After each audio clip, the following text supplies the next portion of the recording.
It's already hotting up and it's going to get much hotter, with the Met Office issuing a red warning for heat for only the second time ever. And this time, the impact could be worse.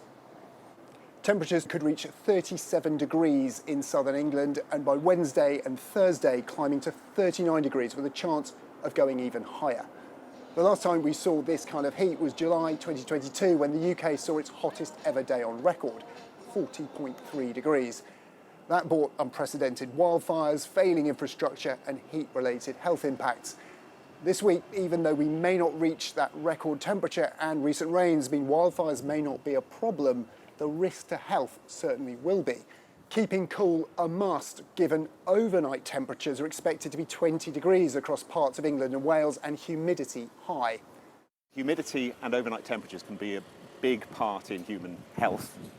It can have big effects if your body can't recover overnight, if the temperature doesn't drop sufficiently for that, particularly if you're in vulnerable groups, if you're elderly or have got a pre-existing heart condition, or if you're very young or pregnant. So all of those groups in particular need to pay attention to the advice.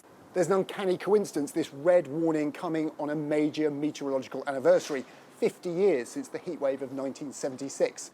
Scorched in the collective memory as a long, hot summer, but one that brought melting tarmac, heat-related excess deaths and widespread water shortages.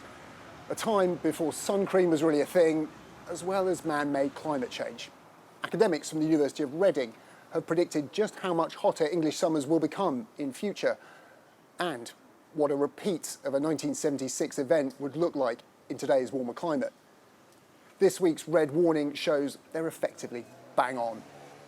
We often talk about global temperature change of 1 degree, but it's important to realise that that 1 degree does not mean that our heat waves get just 1 degree hotter. They become 3 or 4 degrees hotter in southern England, and that may well come as a surprise to people, but it's what we're seeing now and what we're seeing in today's forecast. Forward wind 30 years and predictions would test the faith of even a dedicated sun worshipper.